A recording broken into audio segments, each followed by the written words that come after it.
Welcome back to the Backwards History Podcast. As always, I'm your host, Will. Here with my co-host, Kevin. Say hi, Kevin. Hi, Kevin. Shut up, Kevin. That's no way to talk to your successor. Successor? Are you assuming something's going to happen to me? When you're gone, I'm in charge. When? Not if? When?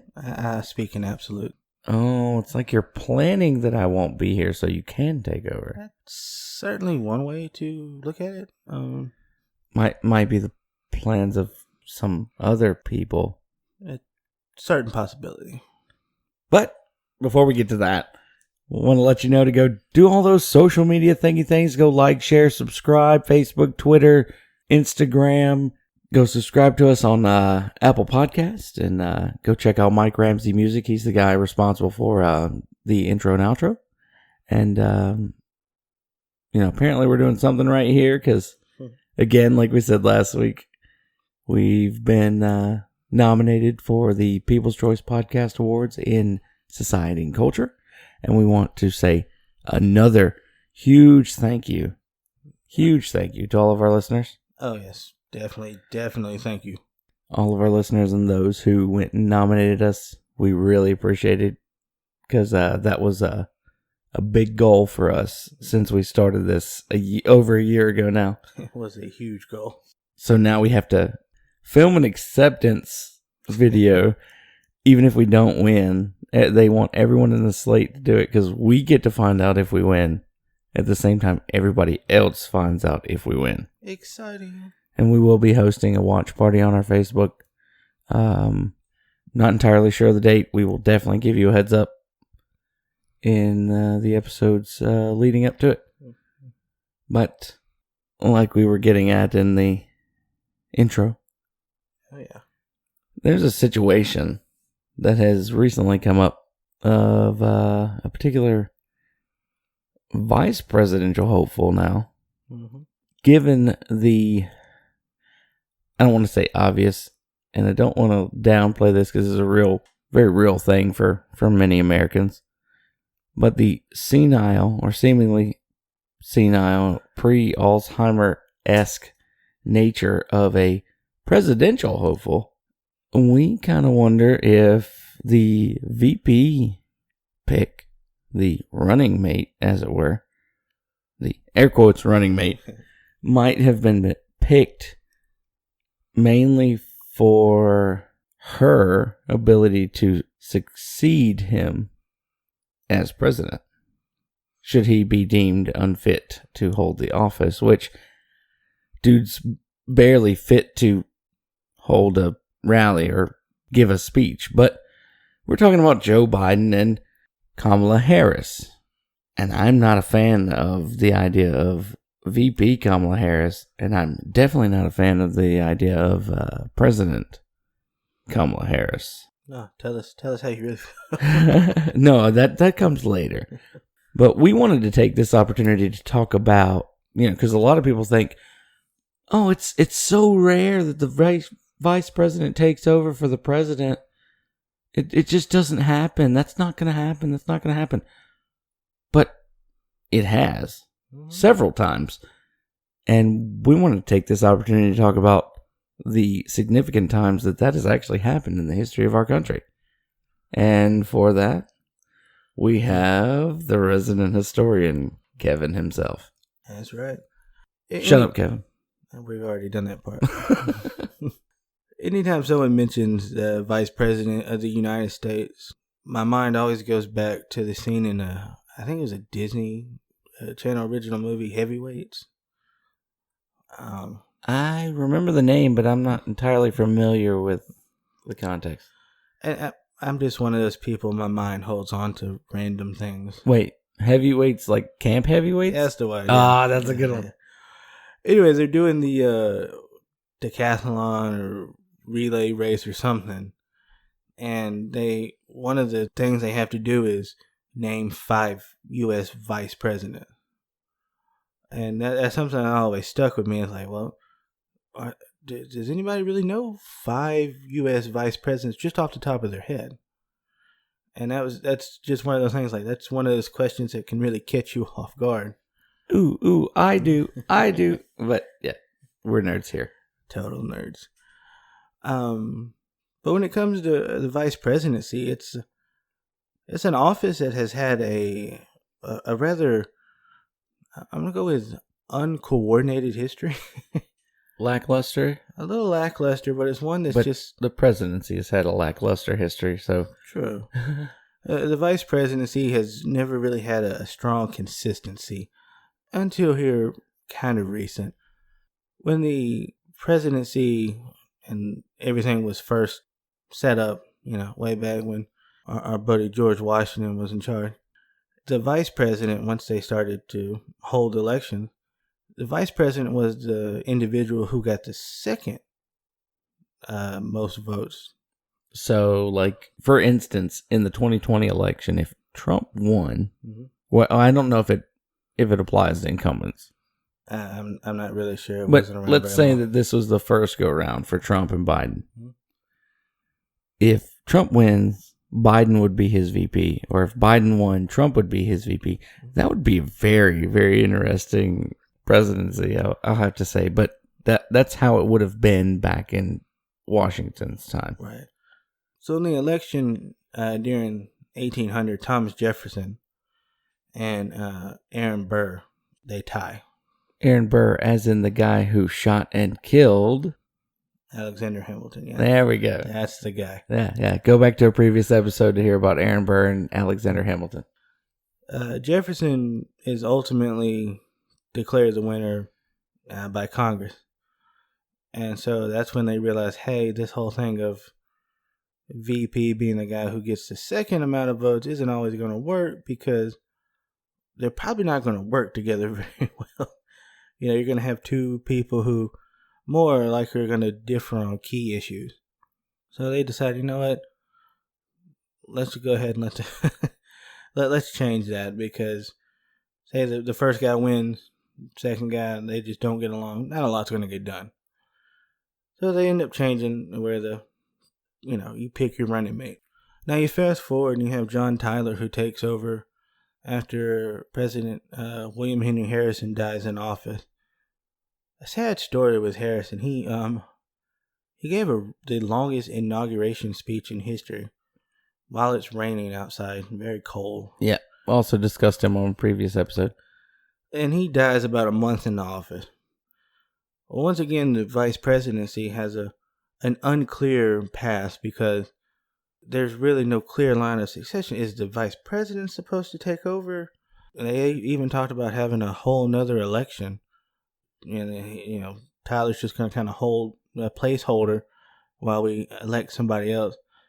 But they ultimately decide, you know what, let's not do that. Yeah, no time for campaigns or any of that. So that's when it's established that the vice president will succeed the president if for whatever reason he's unable, or they're unable to, be president. Are we using pronouns now, Kevin? It seems appropriate. At that point in time, women weren't even allowed to vote. I doubt true. they could have been elected president, but yeah. You don't want to get those angry Facebook messages. I do, but no one seems to want to give us angry Facebook messages. I welcome them. I totally like, people to argue their points of view. I wish a melon farmer would.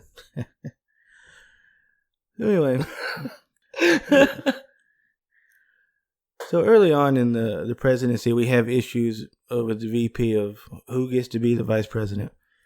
What happens in the event that the president's no longer to fulfill his duties of office? So we set up the line of succession. But then we move forward. Is the vice president, they're not always going to be able to come in and be as effective a leader as the person they're replacing. One of the best and most historically accurate depictions of this is Andrew Johnson coming in after Lincoln's assassination.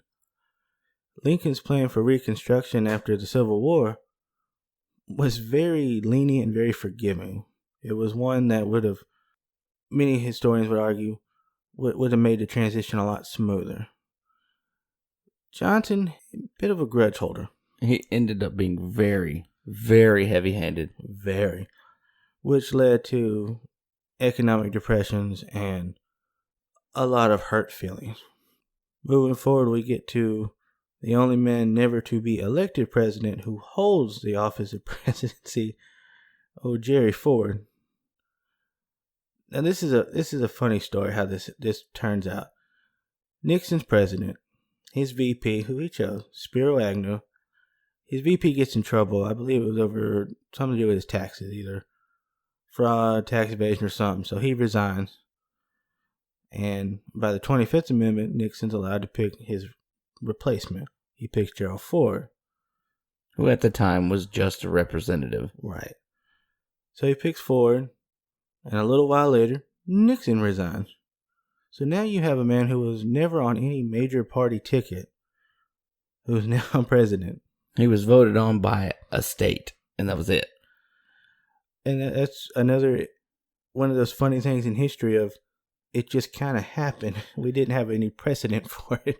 Yeah, it kind of happened to the people, but I feel like that was intentional. It's one of those things of, you know if you're going to quit. Like, well, the thing was that his VP that then became president pardoned him for his crimes in office. So, hey Jerry, let me talk to you real quick. So it's like he went up to him like, bruh, check it out, bro.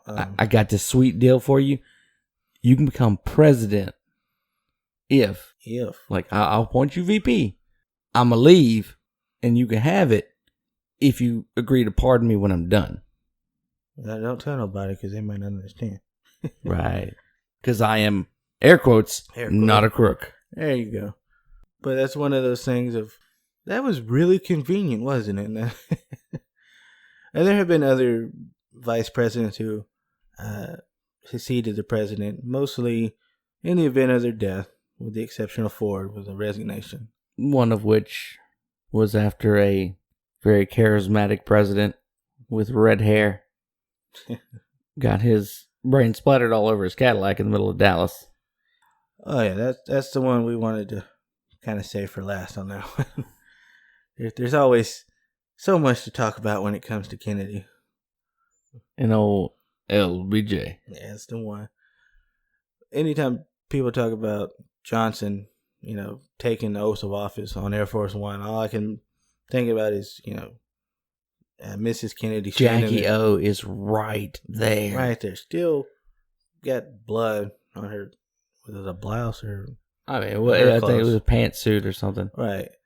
I mean, that's just how quickly, that was done. Like, he's dead. All right. I get the need for expedience. Oh, absolutely. Right there on Air Force One next to his grieving wife that's probably still in shock. Oh, absolutely. Because there are accounts that she insisted on being there. I get that. And so it's a very powerful image, especially knowing, once you study and just realize, if you talk to your grandparents or your parents, depending on how old you are, and just kind of get a feel of how uncertain that time was. It was their generation's version of our generation's 9/11. Right. Further, it's impacted, at least emotionally, on the uncertainty of the time. I remember talking to my grandmother about it, and like her and my grandfather and my great grandmother were just, even all these years removed, still know exactly where they were when they heard it. But George H.W. Bush didn't. He had a head scratcher on that one. He couldn't recall, even though he was a grown man. I know people who were, or I know one woman I used to work with was 6 years old in the bathtub, listening to the radio when it came across the radio that JFK had been shot, and she remembers it like it happened yesterday. But a grown man that ended up being CIA director and president couldn't recall where he was. That's called a clue. Or, just one of those coincidences that we don't like here. Or very convenient. Just like, multiple intelligence agencies implicating LBJ as being involved. Numerous times. But again, that's an episode we're holding close to the vest for way later when we can go to Dealey Plaza and do it in person. If you want to support that endeavor, please go help us out at the Backwards History store at teespring.com/stores. facebook.com/backwards-history-store. We get enough orders there, we'll take a trip down to Dealey Plaza in Dallas. Go to the what is it, 6th floor museum? 6th floor museum. Like I've wanted to go there for a long time. That's a wonderful museum. Probably do a YouTube video of our trip. Mm-hmm. That's something we wanted to do from the start. It's just funds aren't there. If you guys help us out, we can definitely get that done for you. A lot of fun. Just be aware that there's a lot of like newspaper peddlers, and you'll have to be kind of rude with them to make them go away. They're trying to sell copies of the newspaper when the president was shot. I'm like, no, it's not the original copy. It's too small. Or they will follow you around. That's fair. So, the topic of today that we were referencing at the beginning, the Democratic Party has chosen Joe, I like to sniff children, Biden. I prefer Sleepy Joe. It's just a funny one. Only thing I've seen him wide awake for wasn't a speech. I can't with you right now. But it seems that Joe, I can't get through a speech without completely ruining it by talking about something completely unrelated. Completely.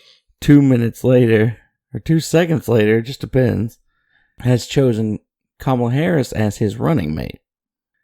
Kamala, I spent more time under a desk than behind a desk to get where I am. Harris. This is some really long nicknames. It's terrible nicknames, but they get the point across. Kamala Harris is not on my good list because she is very anti-gun, very, very anti-gun. If we are to believe that her vice presidential platform is going to be based on her presidential platform when she was running recently during the debates and everything else. She's very much pro mandatory buyback, which is a de facto confiscation. Right. I'm going to give you your money for your stuff. Right. And I'm going to send men with guns to take your guns because gun violence bad. What? Yeah, it's hard to say that one with a straight face. Oh, and she's pro-choice, which I'm not saying that's one way or the other in this episode, but she's pro-choice. But then her argument for taking assault weapons away is because babies are being slaughtered. Wait, what?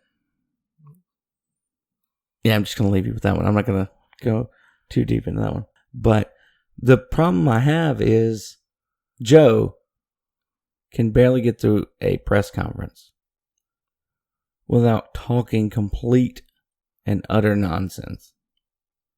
Like a literal nonsense. I'm not even trying to be partisan or just trying to rip him apart.